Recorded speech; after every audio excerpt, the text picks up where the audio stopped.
Diesel diesel या मेलू? मेलू क्या है?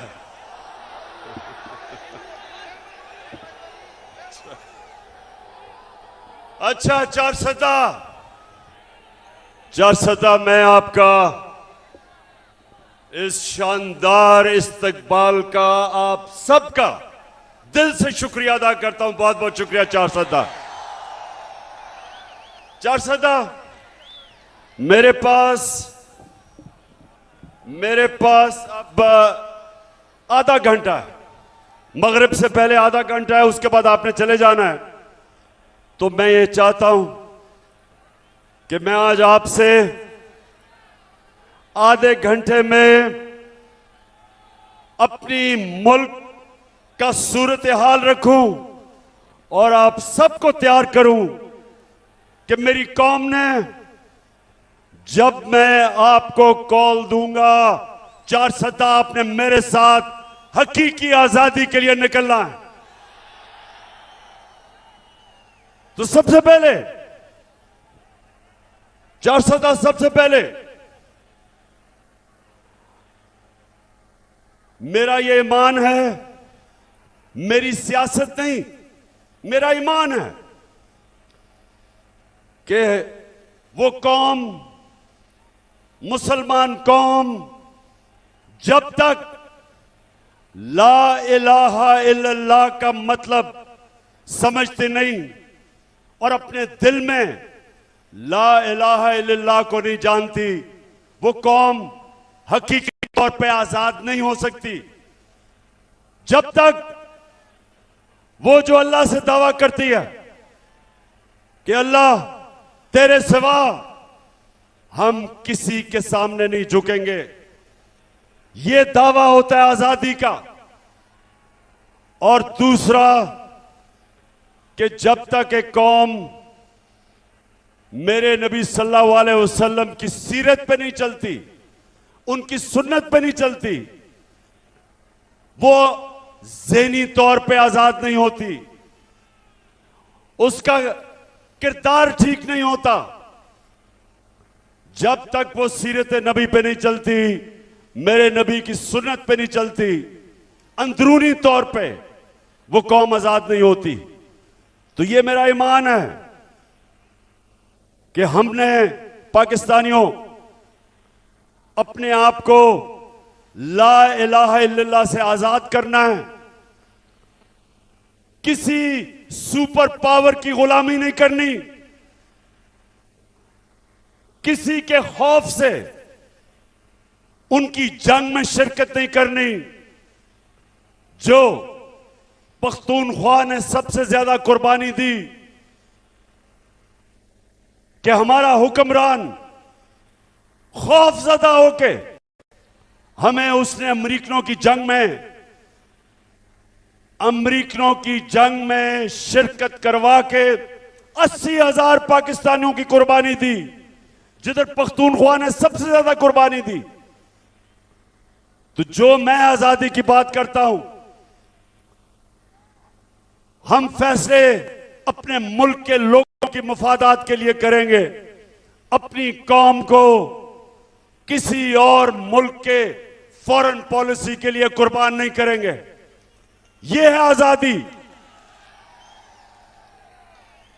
और दूसरी चीज, कुरान में अल्लाह कहता है, जो लोग ईमान ले आए अल्लाह उनके खौफ दूर कर देता है।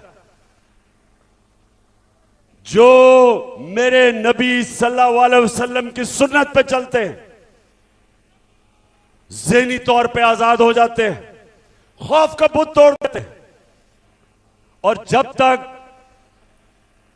एक इंसान अपने खौफ के ऊपर काबू नहीं पाता, वो बड़ा इंसान नहीं बनता। यहां बड़े नौजवान हैं, नौजवानों,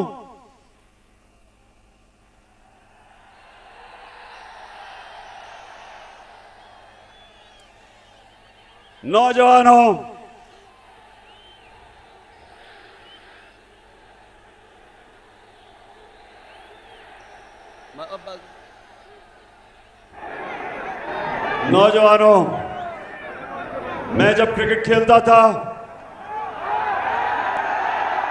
जो आप खेलते होंगे, कभी ये याद रख लें, कभी कोई क्रिकेट की तारीख में बड़ा बैट्समैन नहीं बना जो तेज बॉलर से डरता था, और कभी कोई ऐसा बड़ा बॉलर नहीं आया जो मार खाने से डरता था बैट्समैन से, और कभी कोई बड़ा कप्तान नहीं आया जो हारने से डरता था। जो भी इंसान बड़ा इंसान बना अपने खौफ के ऊपर काबू पाता है, और मेरे नबी सल्लल्लाहु अलैहि वसल्लम ने मदीना की रियासत में वो लोग जिनकी हैसियत नहीं थी, उनको उन्होंने दुनिया की इमामत करवाई, उनके ये खौफ का बुत तोड़ा, पैसे का बुत तोड़ा, लालच का बुत तोड़ा, इंसानों को इकबाल का शाहीन बना दिया। तो ये सबसे पहले नौजवानों, मेरा पहला आज जो मैं आपके पास आया हूं, हमेशा ये मेरी बात याद रखना कि जब एक कौम उठती है, कौम का किरदार उठता है, कौम की परवाज उठती है, तो मुसलमान, जिस तरह अल्लामा इकबाल ने कहा, वो हमेशा वो उन उसूलों पे जाता है जो मदीना की रियासत पे मेरे नबी सल्लल्लाहु अलैहि वसल्लम ने जो उसूल बनाए थे, उन लोगों को उन्होंने, जिनको कोई पूछता नहीं था, उन्होंने दुनिया की इमामत की, और यह तारीख का हिस्सा है। तो मैं भी अपने पाकिस्तानियों, आपके पास जब ये बातें करता हूं तो इसलिए नहीं करता सियासत चपकाने के लिए, या आप सब जानते हैं इन्होंने इस्लाम को बेचने की दुकानें बनाई हुई हैं।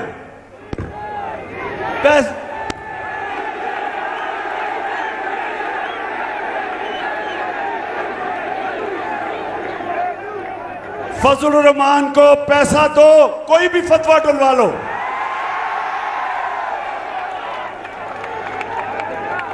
तो सबसे पहले ये जो मैं आपको हकीकी आज़ादी की बात करता हूं, इंशाअल्लाह इसी तरह हमारी कौम एक अजीम कौम बनेगी। दूसरी बात कि ये जो इंपोर्टेड हुकूमत एक साजिश के तहत इस कौम पे मुसल्लत की गई, दो मुकासद थे जो लेके आए, जिन्होंने अंदरूनी साजिश की और जो बाहर से अमरीकी की साजिश हुई।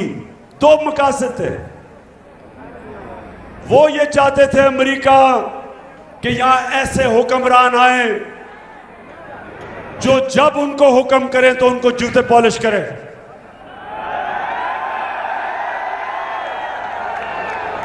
जो हाथ फैला के बेकारियों की तरह दुनिया में, सारी दुनिया में फिरे, अब खुद तो शर्म नहीं आती, कौम को भी शर्मिंदा करवाएं।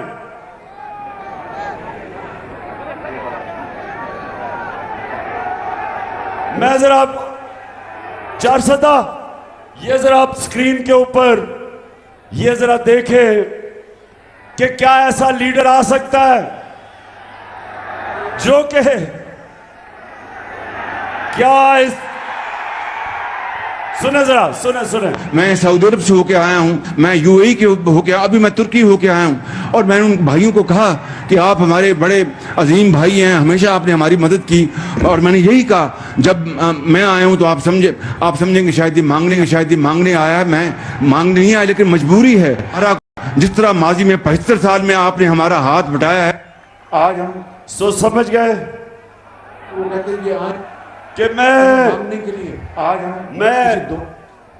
मैं मांगने के लिए नहीं आया, लेकिन मैं मजबूर हूं। आज हम किसी दोस्त मुल्क में जाते हैं तो वो कहते हैं कि आए हैं मांगने के लिए। अच्छा, अब एक और जरा देख लो। अब ये देखें कि शहबाज का बड़ा भाई अमेरिकी सदर के सामने जब उसको मिलने गया तो इसके बड़े भाई ने क्या किया, जरा ये भी जल्दी से देख।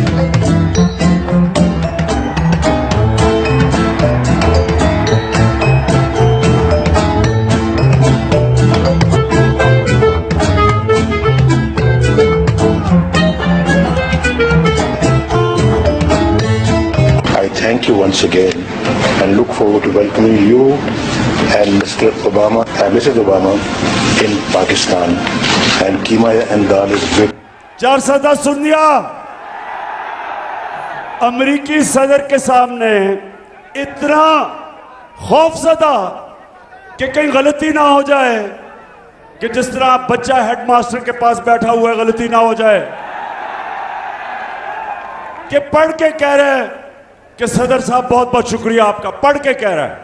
मैं ये आपको इसलिए कह रहा हूं कि ये अल्लाह ने हमारा जो मुल्क बनाया ला इलाहा इल्लल्लाह पे एक अजीम मुल्क बनाया था। इस तरह के लोगों ने आज इस कौम को दुनिया के सामने हमें शर्मिंदा करवाते।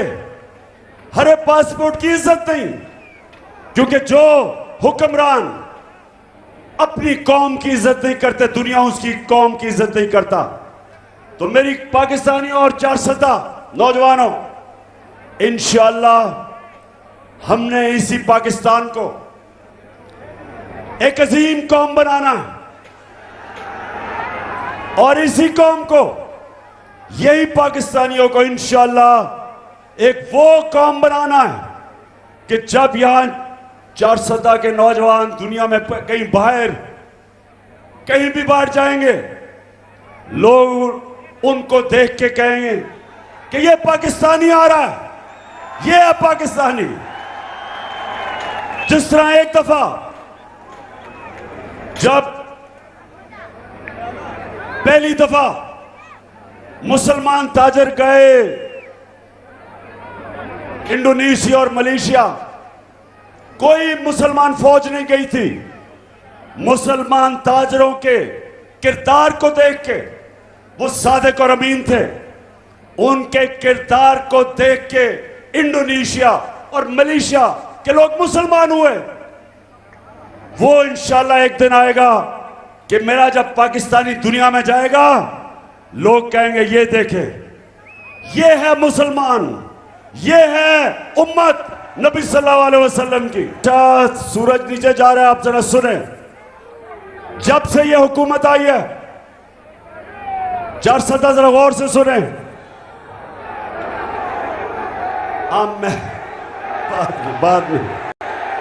बाद में ये पहली दफा मैंने मेलू सुना है, बाद में। अच्छा जी, 410 जब ये हुकूमत आई, ये जरा आपने गौर से सुनना है। बाशऊर नौजवानों, यहां गौर से अब मेरी बात सुनो।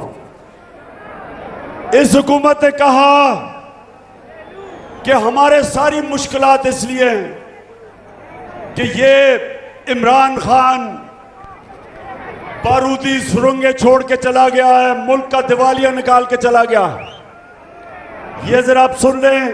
अब आप अपने मोबाइल फोन के ऊपर चेक कर सकते हैं कि मैं जो कह रहा हूं वो ठीक है या गलत है। अब तो बहुत आसान है, आपके मोबाइल फोन के ऊपर आप ये सारा चेक कर सकते हैं कि जो मैं आपको अभी बताने लगा वो ठीक है या नहीं। जब हमें हुकूमत मिली 2018 में, ये गौर से सुनना है नौजवानों, मेरा काम है आपको तरबियत करना।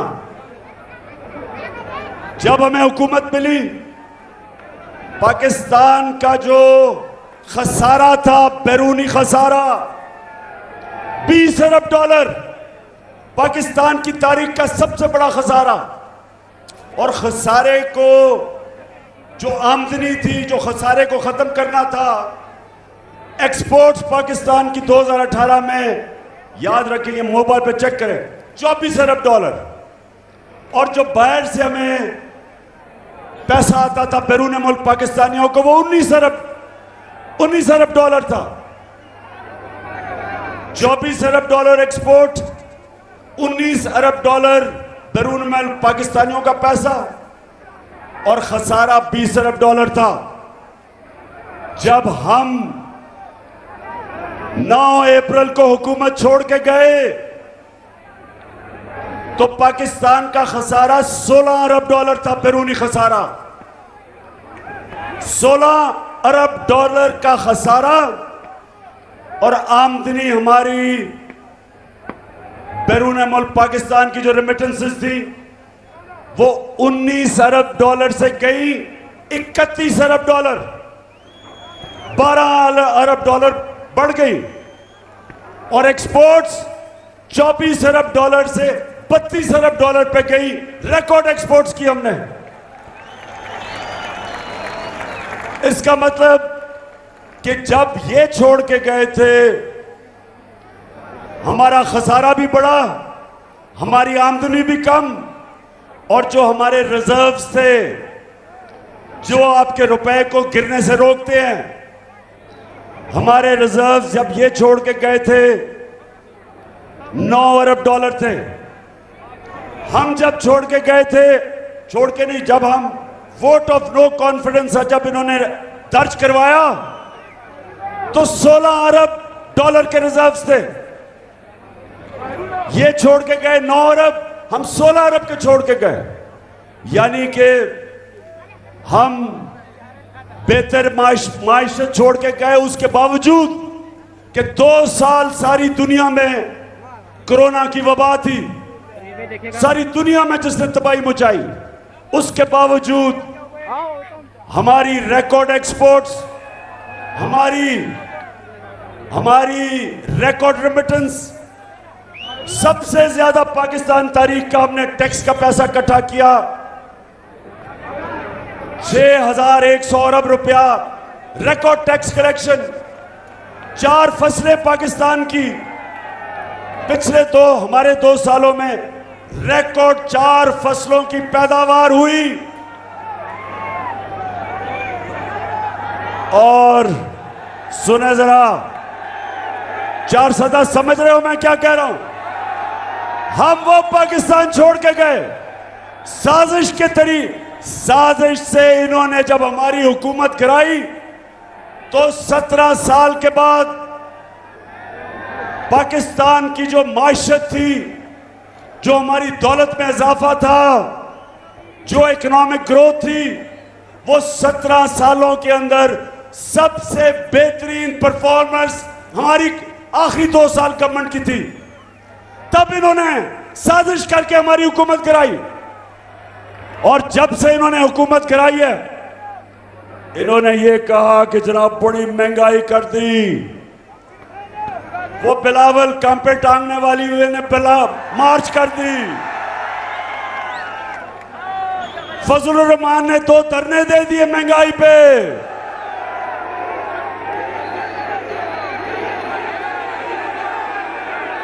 हमने कोई FIR नहीं काटी, कोई कंटेनर नहीं रखे। मैंने तो बल्कि दावत दी कि आ जाओ इस्लामाबाद, अगर तुम्हें मुश्किल पड़े तो मैं तुम्हें खाना पीना भी पहुंचा दूंगा। तो वो जब हमारी हुकूमत इन्होंने गिराई, 17 साल के बाद हमारी इकोनॉमी बेहतरीन ऊपर जा रही थी, और ये पहली हुकूमत जो गिराई, कोई करप्शन का केस ना इमरान खान के ऊपर ना वजीरों पे था। जब ये चोरों ने हमारी हुकूमत गिराई साजिश के तहत, और इन्होंने क्या किया, आते साथ ही अपने करप्शन के केसेस खत्म करने शुरू किए। नैब के अंदर अमेंडमेंट की, 1100 अरब रुपया जो अवाम का चोरी किया हुआ था वो इन्होंने माफ करवाना शुरू किया। अभी पता चला कि रमजान शुगर मिल शहबाज शरीफ की वो भी अब करप्शन का केस माफ हो रहा है। FIA के अंदर शहबाज शरीफ और इसके बेटे को सजा होनी थी। 16 अरब रुपया FIA का नौकरों के नाम पे लिया, जो FIA ने पकड़ा। 4 गवाह 2 महीने में मर गए। एक इन्वेस्टिगेटर FIA का वो मर गया, सब हार्ट अटैक से मर गए। और जब भी इन्वेस्टिगेशन होगी पता चलेगा कि वो हार्ट अटैक से ऐसे नहीं मरे, उनको मरवाया गया क्योंकि इसके केसेस थे। तो अपने तो इन्होंने केसेस माफ करवा दिए। कौम को क्या हुआ?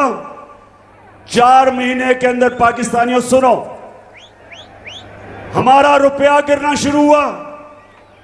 नो कॉन्फिडेंस जब थी तो 178 रुपए का डॉलर था, आज 236 रुपए पर डॉलर चला गया। 30%। 400 जरा नौजवानों समझो, आपकी दौलत में 30% कमी हुई है। 30% रुपया गिरा। हम सबकी दौलत में 30% कमी हुई, लेकिन ये चोरों की, जिनकी अरबों डॉलर मुल्क के बाहर पड़े हैं, इनकी दौलत में 30% इजाफा हुआ। इसलिए मैं आज अपनी सारी कौम को कह रहा हूं कि कभी, मेरे पाकिस्तानियों, कभी उस जमात को वोट ना देना जिनके लीडरों के पैसे और जायदाद और बिजनेस मुल्क से बाहर हो। कभी उनको वोट ना दो, क्योंकि आज आपकी दौलत में कमी, रुपया गिर रहा है, 30% रुपया कम हुआ है, और इनका जो बाहर पड़ा हुआ पैसा है उसमें 30% इजाफा हुआ है। इसलिए मैं भी फैसला किया, इंशाल्लाह अगर अगली बारी दी अल्लाह ने, मैं किसी को, 410 सुनो जरा, मैंने किसी को वजीर नहीं बनाना जिसके पैसे और दौलत पाकिस्तान में से बाहर पड़े हों। जब तक एक सियासतदान के पैसे और दौलत मुल्क में नहीं पड़े, इसका मतलब वो पूरी तरह मुल्क से वफादार नहीं है। वो ये डर रहा है या तो चोरी का पैसा बाहर है, और या वो डर रहा है कि अगर मुल्क नीचे गया तो मेरा पैसा बाहर है, मैं बच जाऊंगा। मैं ये चाहता हूं कि जो भी अब क़यादत में आए, उसका पैसा जीना मरना पाकिस्तान में हो, ताकि वो मुल्क के साथ ही नीचे जाए, वो लड़े अपने मुल्क के लिए। 400 वक्त कम है, अब जरा सुने इन्होंने क्या किया जब से आए। हम जब सुने 400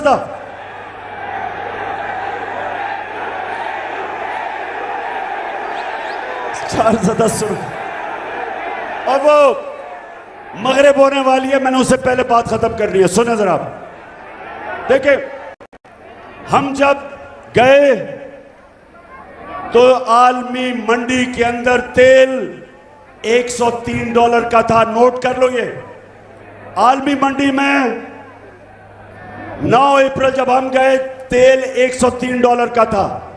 आज आलमी मंडी में तेल $93 का है, $10 कम हो गया। लेकिन जब हम थे तो पेट्रोल 150 रुपए लीटर था, आज 236 रुपए लीटर है। और 400 फजल रहमान 145 रुपए लीटर था, आज फजल रहमान की कीमत 250 रुपए लीटर है। इसका मतलब 400, इसका मतलब कि आलमी मंडी में तेल की कीमत कम, पाकिस्तान के लिए तेल, डीजल और पेट्रोल की कीमत ज्यादा। बिजली, जो आज लोगों को बिजली के बिल आ रहे हैं, हम जब हुकूमत में थे 16 रुपए यूनिट थी बिजली की कीमत, आज 36 रुपए दुगनी हो चुकी है। आज टैक्स मिला के 50 रुपए यूनिट से ऊपर चली गई है, 3 गुना ज्यादा बढ़ गई है। ये आए थे महंगाई के ऊपर, महंगाई के सारे रिकॉर्ड तोड़ दिए इन्होंने। और फिर किसानों के लिए, जरा किसानों के लिए मैं बताऊं, हम जब थे 8.5 रुपए यूनिट था ट्यूबवेल के ऊपर बिल, 8.5 रुपए यूनिट, आज 36 रुपए यूनिट है। 3 गुना से भी ज्यादा, 3 गुना से भी ज्यादा ट्यूबवेल पे किसानों की कीमत बढ़ गई है। जो डीएपी था वो 8,000 रुपए, 8,000 रुपए पे था, अब 8,000 रुपए से 14,000 रुपए पे चला गया। पोटैश 4,000 रुपए थी, आज 16,000 रुपए चली गई। और आज किसानों का जो सबसे ज्यादा पैसा हमारे दौर पे बनाया था, आज किसानों के खर्चे इतने हो गए हैं, आज खर्चे इतने ऊपर चले गए। और ये जो किसान 21 तारीख को मुजाहरा कर रहे हैं, मैं आप सबकी पूरी हिमायत करता हूं, किसानों की पूरी हिमायत करता हूं। अच्छा, 400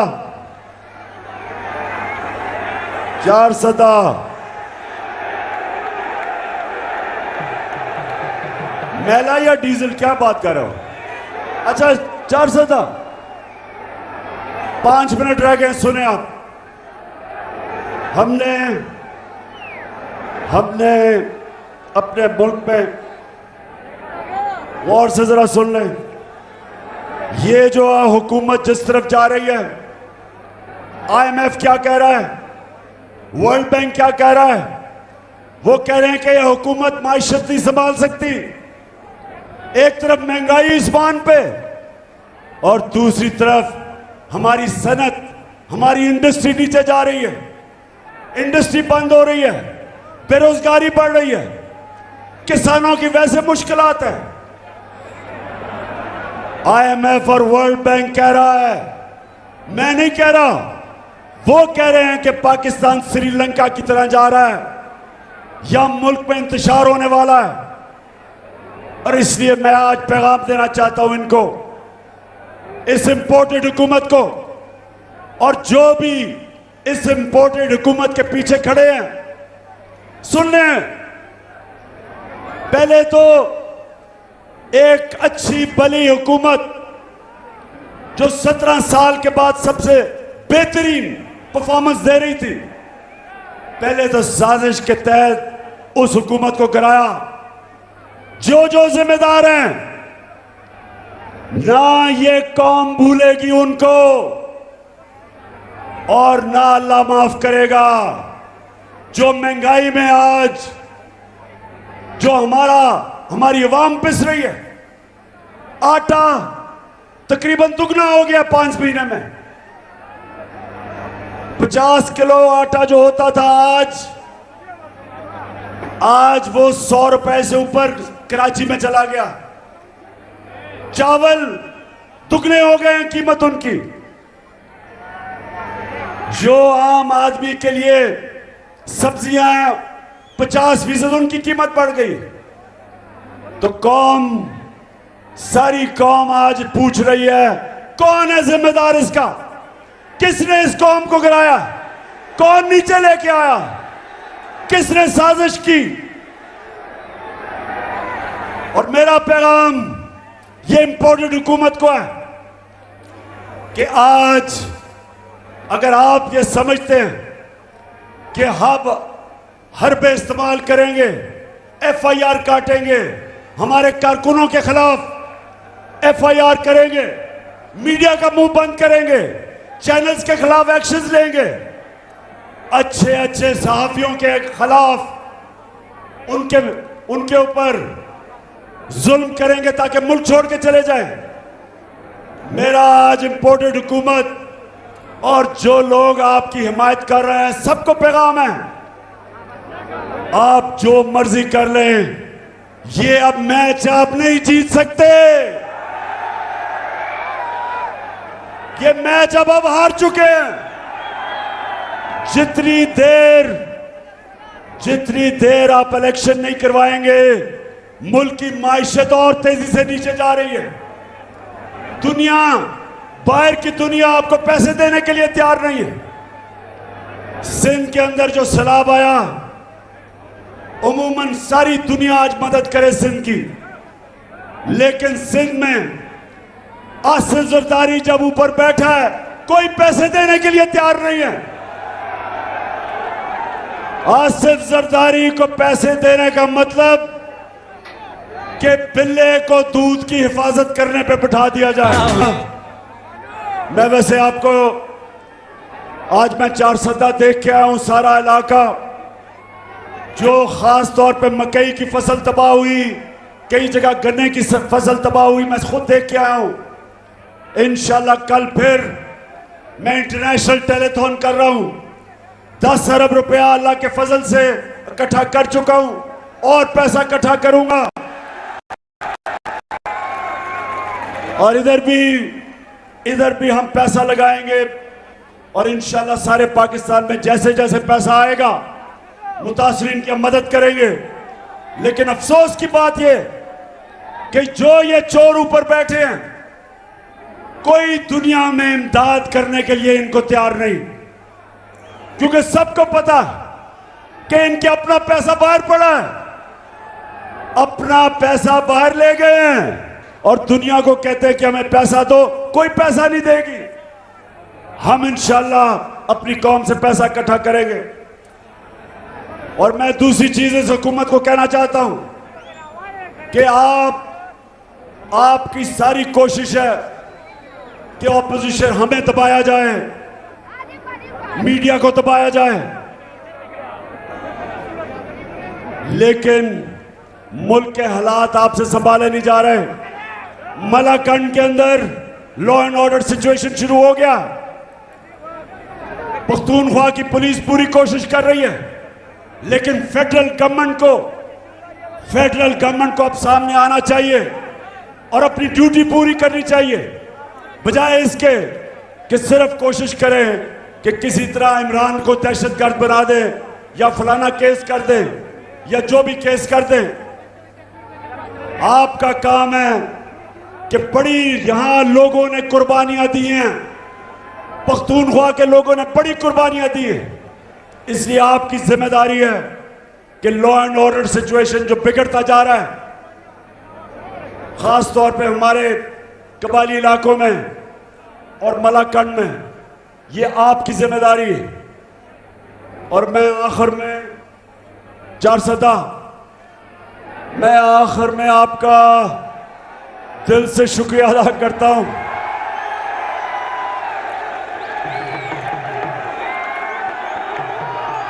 आपने सबने इंतजार करनी है,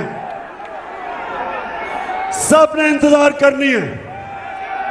ज्यादा दूर नहीं वो वक्त जब मैं अपनी कौम को एक कॉल दूंगा, और वो कॉल होगी सिर्फ एक मकसद के लिए कि इस दलदल से जिसमें हमारा मुल्क डूबता जा रहा है, इन चोरों के हाथ जो हमारा मुल्क दलदल में डूबता जा रहा है, सिर्फ एक रास्ता है इससे निकलने का, साफ और शफाफ इलेक्शन करवाए जाए।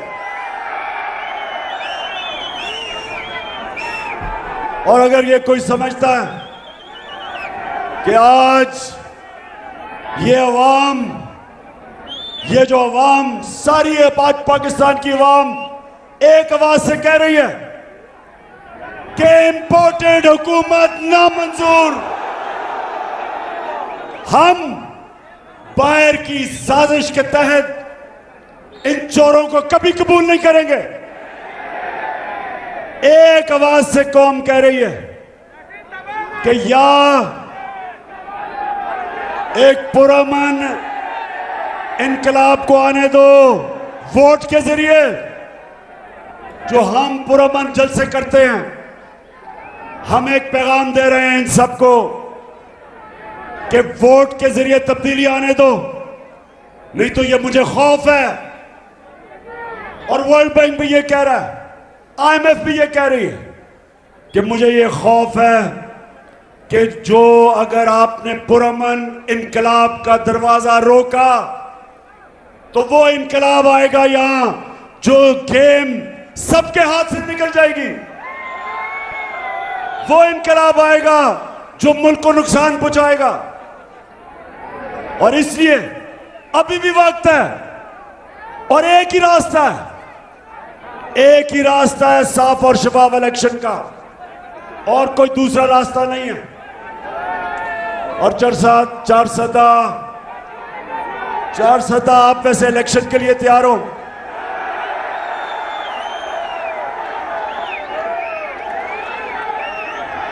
इंशाअल्लाह मैं फिर से 4 सदा, मैं जिस तरह आज आपने मेरा इस्तकबाल किया, जिस तरह आपने मुझे इज्जत दी, मैं हमेशा याद रखूंगा, आपको नहीं भूलूंगा। पाकिस्तान जिंदाबाद।